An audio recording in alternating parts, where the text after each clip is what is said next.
kita nggak ada senioritas dan apa. Kita di sini walaupun saya dengan Ujang itu beda angkatan, tapi tetap sama, nggak membeda-bedakan aku senior kamu atau kamu junior aku, nggak sama sekali seperti itu. Karena kita di sini di Hima menanamkan kekeluargaan, saling merangkul, tidak saling mengingatkan, menjaga kebersamaan.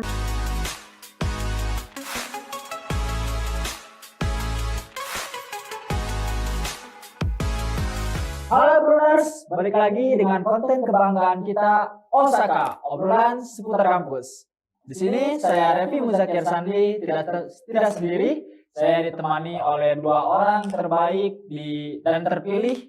Mereka merupakan salah satu anggota dari Himakom. Nah, untuk lebih dekat lagi, coba perkenalkan nih teman-teman siapa namanya dan jadi bagian apa sih di Himakom ini. Halo, perkenalkan nama saya Fadia. Saya mahasiswa semester 3 dan anggota Hima, sekaligus saya menjabat sebagai Ketua Divisi Humas. Dan baik, perkenalkan nama saya Ujang Sultan, dari semester 1 anggota baru Himakom. Wow ya, dari semester 3 dan semester 1. Nah, Hima ini kan seperti yang telah kita ketahui merupakan UKM terbaru nih di Kominfo Uniga. Nah, coba sih bagaimana jelaskan apa sih Hima itu, karena mungkin di luar sana banyak beberapa teman yang tidak tahu apa sih Hima itu. Oke, baik. Mungkin kan kalau misalnya Hima tuh sebagai organisasi gitu ya di kampus gitu. Jadi buat mahasiswa kayak gitu. Dan mungkin kalau misalnya untuk fungsinya sendiri juga sebagai wadah untuk mahasiswa gitu ya, khususnya di prodi ilmu komunikasi gitu. Dan kegiatan Hima juga berkaitan dengan konteks keilmuan gitu, penalaran, pengembangan bakat, dan juga profesionalisme mahasiswa gitu ya, yang dinaungi oleh BEM gitu. Jadi di bawah naungan BEM ya. Ya. Gitu. Oke. Nah, ada nggak sih syarat-syarat khusus agar bisa menjadi bagian dari Hima ini? Mungkin kalau misalnya syaratnya, kalau dari saya ya kan, fokus ke tujuan kita gitu. Kita kalau misalnya di Hima mau ngapain gitu, tujuannya gimana gitu. Kayak mungkin contohnya kayak saya gitu ya. Kalau saya sendiri karena di SMK sendiri udah ada pengalaman organisasi gitu. Jadi saya kalau misalnya kita tidak dilanjutkan lagi di kuliah gitu ya, udah jadi mahasiswa gitu di kampus, mungkin seperti itu Kang. Oh, jadi masih satu ini ya, satu jalur ya, satu frekuensi. Oke. Nah, kan terus apa sih Hima ini kan baru 1 tahun nih. Nah, untuk kedepannya ada kegiatan apa sih supaya bisa lebih hidup lagi Hima ini, bisa lebih dikenal lebih luas lagi oleh mahasiswa Kominfo umumnya di Uniga ini? Oke, gini Kak, karena ini kan baru yang kedua gitu ya, ada lagi generasi kedua. Kebetulan kita juga lagi ngerencanain ada divisi baru gitu, karena kemarin ada 4. Nah, sekarang ada tambahan 2 gitu dari orkes dan juga kerohanian. Nah, dan juga bakalan ada ospek jurusan gitu Kang. Ospek jurusan itu seperti gimana itu? Kayak PKKMB, tapi kan kebanyakan saya lihat di himpunan universitas lain ada ospek jurusan gitu. Jadi setelah PKKMB itu ada ospek jurusan tapi terus di ilmu komunikasi seperti itu. Kayak gimana ya, kita nggak ke ospek tapi lebih ke keakraban, kayak malam keakraban gitu. Oke, makrab gitu Iya. ya dikenalnya. Oke. Nah, untuk saat ini ada berapa sih jumlah anggota dari Himakom ini? Untuk saat ini pengurus ada total 22 dan anggota semester 3 ada 56. Semester satunya? Semester satunya 56, kita semester 3-nya kurang lebih 22 orang. 22 orang. Jadi kepengurusan semua di semester 3. Ya, untuk kepengurusan di semester 3. Nah, boleh sebutkan dan jelaskan sih dari perbagian divisi Himakom ini itu fungsinya apa saja gitu. Oh iya, untuk pertama kita awalnya karena kita baru setahun dan masih merancang ADART, kita pertama ada divisi akademik. Yaitu akademik itu lebih ke bagaimana tentang keilmuan, tentang lebih ke penerapan dan bagaimana kita berkomunikasi dengan pihak kampus gitu. Untuk penyaluran kalau ada apa-apa, jadi itu bagian tim akademik. Lalu yang kedua ada PSDM. PSDM ini lebih ke pengembangan dari sumber daya manusianya gitu. Jadi kita di sini mengembangin minat dan bakat juga di dalam maupun di luar. Lalu kita ada humas, yaitu divisi humas dan Kominfo. Dan yang baru kita akan rintis yaitu eee divisi keolahragaan dan kesenian, lalu ada juga divisi kerohanian. Kerohanian, akademik itu tadi menarik tuh. Akademik ini bagaimana sih di dalamnya? Apakah tempat perkumpulan orang-orang yang mau kerja kelompok bisa mungkin atau bagaimana? Ya untuk saat ini mungkin belum banyak ya tentang kegiatannya, tapi kita pasti ngadain kan di ilmu komunikasi itu ada 2 konsentrasi. Ya. Paling kita ngadain seminar juga atau nanti ada workshop tentang apa tuh PR, apa itu jurnal gitu. Jadi supaya anak-anak maba-maba baru juga nanti pada saat ngambil konsentrasi tidak kebingungan seperti itu. Oke. Tadi itu ada kerohanian, Olahraga dan kesenian, PSDM, Kominfo itu bagian kayak editing media dari kita, akademik sama PSDM. Tapi seperti ketua pelaksana, sekretaris juga ada? Iya itu kalau tiap ketua pelaksana, sekretaris gitu itu tergantung dari acaranya dulu. Misalnya kalau kita ngadain dari acara PSDM, nah jadi untuk ketua pelaksananya kita ngambil dari anggota PSDM seperti itu. Kalau misalnya Kominfo nanti ada acara, nah kita ngambil ketua pelaksananya itu dari Kominfo gitu. Dari Kominfo. Nah, kita kan sudah mengetahui ya di HIMA khususnya di Kominfo ya, HIMA ini merupakan baru sepucuk biji jagung lah ya, masih muncul. Nah, kita ingin tahu nih secara detail, jelaskan sih sejarah terbentuknya HIMAKOM, apakah dari pemikiran sekumpulan teman-teman yang ingin membentuk sebuah UKM baru atau bagaimana? Coba bisa jelaskan sama teman-teman. Iya, di sini kebetulan saya juga pendiri di sini. Awalnya tuh dari semester 1 yang mau ke UAS ada hawar-hawar dari cutting bahwa adanya HIMA. Karena di sini kan di Kominfo udah banyak juga prodinya. Nah, ada informasi kalau bakal dibentuk HIMA. Nah, dari sana sempat dikumpulkan dulu beberapa bulan nunggu nggak ada keputusan sampai terakhir tahun kemarin di bulan Mei, Juni, Juli itu 2023 itu baru ada pembicaraan yang lebih lanjut setelah kita merekrut dari diumumin di grup angkatan. Sebelumnya juga udah koordinasi bahwa dari cutting tuh nggak ada yang nggak ngambil dari cutting Kang, jadi langsung difokuskan sama angkatan saya, angkatan 2022. Ya, setelah itu kita ada perekrutan oleh BEM, terus kita ada LDKO juga. Nah, dari sana kita LDKO di Villa Guntur. Oh, Villa Guntur, bukan Villa Nugra. Bukan Villa Guntur itu kita disahkan pada 15 Juli 2023. Oh, berarti itu awal terbentuk tanggalnya. Iya. Enif-nya ya? Iya, betul. Enif-nya tanggal berapa? 15 Juli. 15 Juli. Oke. 15 Juli. Nah, coba sih ada gak sih kendala-kendala selama 1 tahun ini di dalam HIMAKOM ini? Kendala pasti ada sangat banyak karena kita juga sekumpulan orang yang berbagai macam basic, ada yang basic olahraga, ada yang basic dari organisasi ataupun ada yang belum. Jadi itu ada struggle juga, ada beda paham gitu. Terus kita juga karena kita baru belum ada ART, jadi kesulitan kita karena kita nggak ada patokan untuk bagaimana sih ini HIMA. Jadi itu salah satu challenge sih kayak membentuk kayak ART dan memulai lagi suatu organisasi yang benar-benar baru gitu. Nah, coba kan baru semester 1 nih ya. Nah, ketika masuk HIMA bagaimana sih kesan-kesannya setelah masuk HIMA dan sebelum masuk HIMA ini? Apa yang dirasain ketika? Apakah ada perubahan diri? Apakah yang tadinya mageran menjadi jadi sekarang macang cincang, jadi lalincah gitu, atau gimana setelah masuk HIMA? Mungkin kalau misalnya sebelum masuk HIMA ya Kang, sebelum masuk HIMA tuh kayak agak deg-degan sih, karena kan emang pengen melanjutkan gitu ya. Pasti beda gitu antara organisasi sekolah sama mahasiswa gitu kan, karena sudah dijelaskan juga kalau misalnya organisasi di mahasiswa tuh lebih ke mandiri gitu ya. Maksud mandiri itu kita yang ngebentuk gitu, jadi kita yang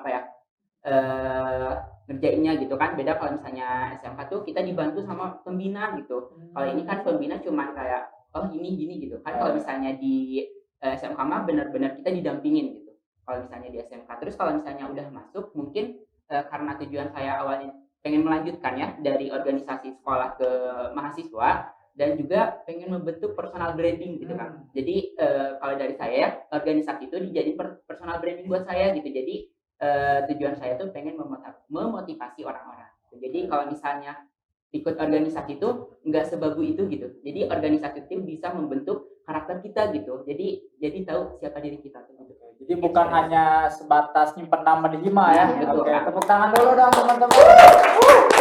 Mantap. Nah, kesan-kesannya enggak ini sih, ada gak sih shock culture ketika masuk Hima? Kan tadi ada transisi nih dari organisasi sekolah sampai pas masuk Hima di Universitas Garut, ini gimana sih? Mungkin kalau saat ini mah belum ada ya Kang, karena jujur dari cutting juga pada baik gitu, khususnya ke saya gitu ya. Pada baik. Pada baik. Pas Jadi, LDKO gimana? Baik. mungkin kalau misalnya LDKO mah ya gitulah. Kalau misalnya buat di balik itu mah baik-baik gitu, pada nyambut gitu. Jadi Merangkul, ya gitu. gitu, pada welcome lah kayak gitu. Oke. Nah, ini setelah 1 tahun ada gak sih shock culture dari teteh ini ketika masuk Hima?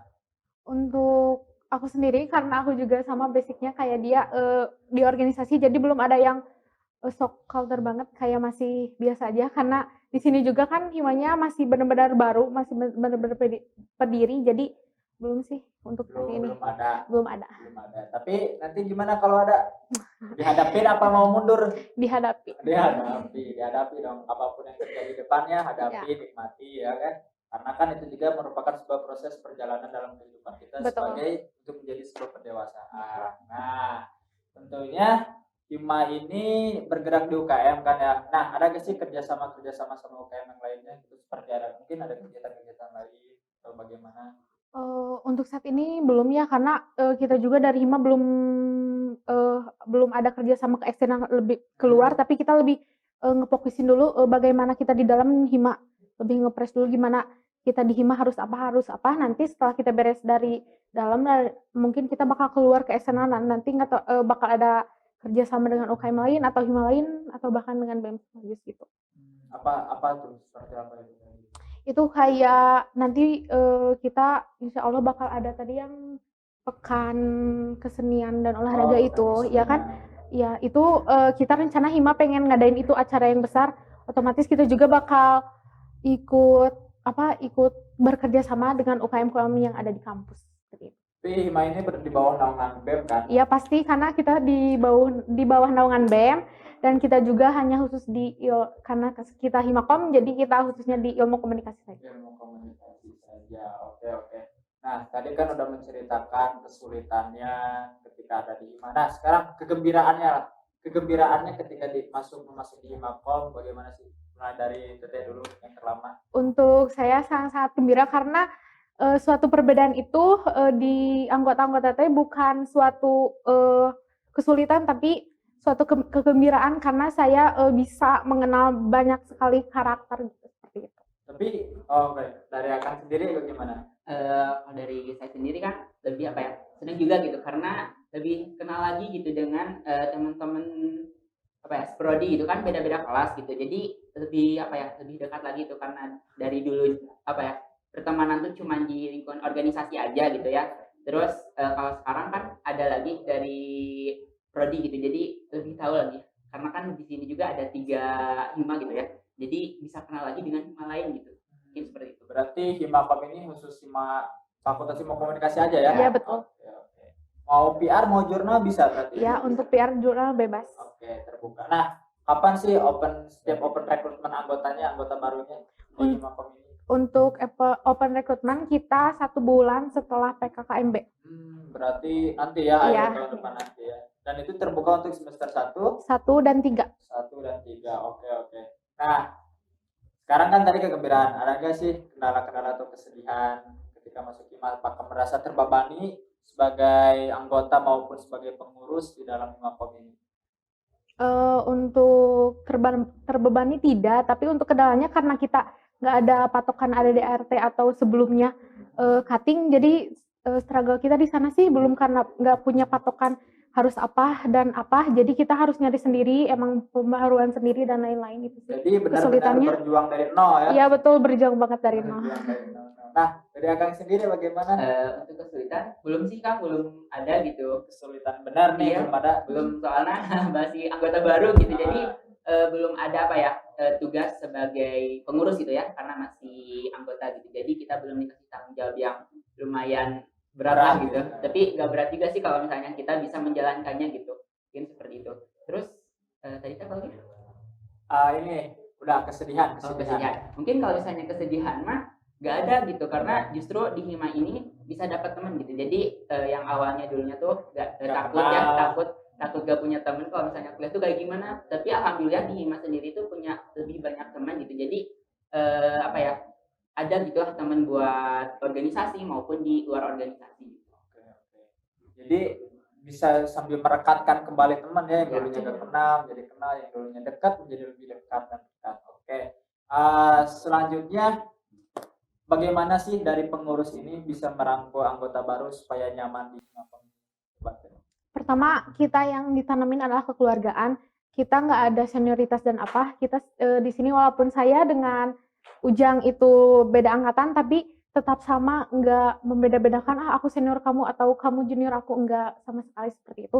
Karena kita di sini di Hima menanamkan kekeluargaan, saling merangkul. Terus untuk kekeluargaan itu kita harus menjaga kebersamaan gitu, kayak kumpulan kita jarang banget yang formal, jadi kayak semi formal aja, have fun gitu. Itu untuk membentuk kebersamaan dan membentuk kerekatan kekeluargaan.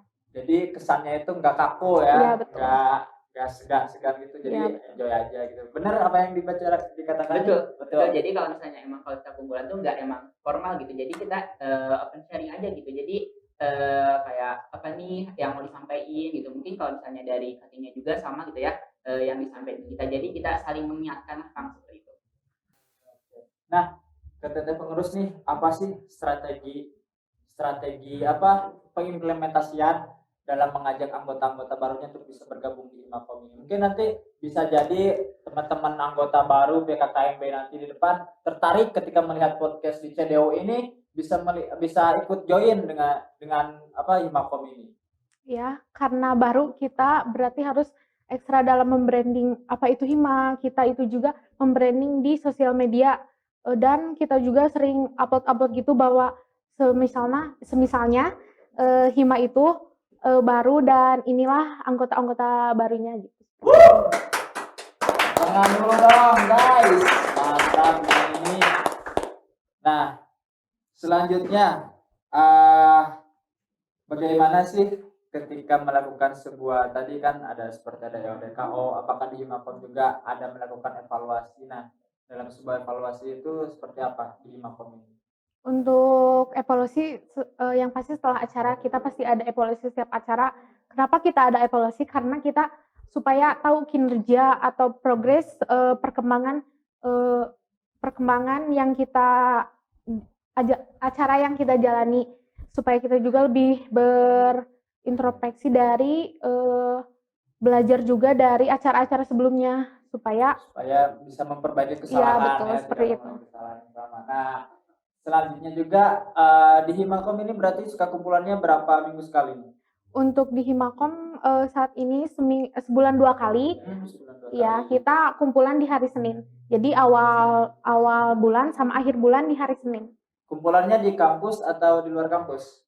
Untuk saat ini paling kita di kampus sih, kalau misalnya kalau ada rapat urgensi atau kita lagi ada rapat-rapat nyantai paling di rumah anggota kita atau kadang di luar juga gitu sih. Sambil kayak ngaliwat gitu, Iya, makan-makan. aja. Jadi emang enjoy sekali ya teman-teman.